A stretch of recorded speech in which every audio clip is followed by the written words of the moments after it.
तुम्ही पाहत आहात आपला आवाज। शिंदे सरकारमधील मंत्रिमंडळ विस्ताराच्या पहिल्या टप्प्यातून अनेक आमदारांना डावलण्यात आले।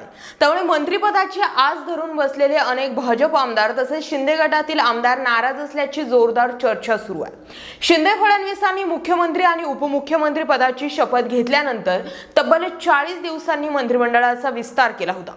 त्यात शिंदे आणि फडणवीस या दोन्ही गटाकडून 18 आमदारांना कॅबिनेट मंत्रिपदाची संधी देण्यात आलेली होती। त्यानंतर पहिल्या विस्तारात संधी न मिळाल्याने शिंदे आणि भाजपमधील काही आमदार नाराज झाले।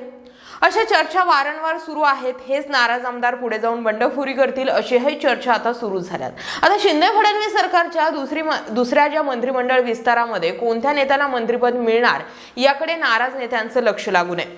पहिल्या टप्प्यात शिंदे गटातील तानाजी सावंत, उदय सामंत, संदीपान भुमरे, दादा भुसे, अब्दुल सत्तार, दीपक केसरकर, शंभूराज देसाई, संजय राठोड, गुलाबराव पाटील यांना संधी मिळाली।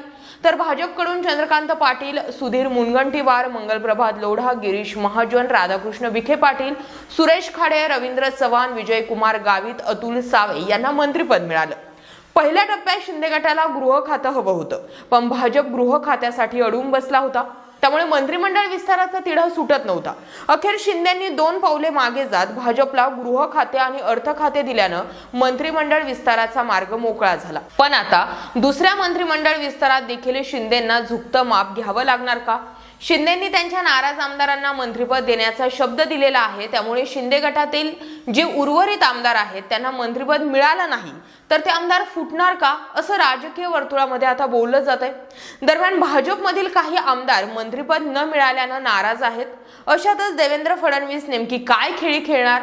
मंत्रिपदाची आस लागून राहिलेले भाजप शिंदे गटातील नाराज आमदार मंत्री होणार की नाही होणार असे अनेक प्रश्न जे आहेत ते राजकीय वर्तुळामध्ये आता उपस्थित केले जातात। एकीकडे हा प्रश्न असताना दुसरा प्रश्न महत्त्वाचा हा सुद्धा आहे की मंत्रिमंडळाचा विस्तार 2024 नंतर होणार असेल तर असं सुद्धा बच्चू कडू म्हणाले की 2024 नंतर होईल। मंत्रिमंडळ विस्तार होणार नाही अशी मानसिकता आमदारांनी बनवली असंही ते म्हणालेत। त्यामुळे शिंदे गटातल्या प्रत्येक आमदाराला मंत्रिपद मिळालं नाही तर हे आमदार फुटणार आणि त्यानंतर सरकार कोसळू सुद्धा शकतं। याबाबत तुम्हाला काय वाटतंय व्यक्त व्हा आणि अशाच महत्त्वपूर्ण बातम्यांचे अपडेट जाणून घेण्यासाठी पाहत रहा आपला आवाज।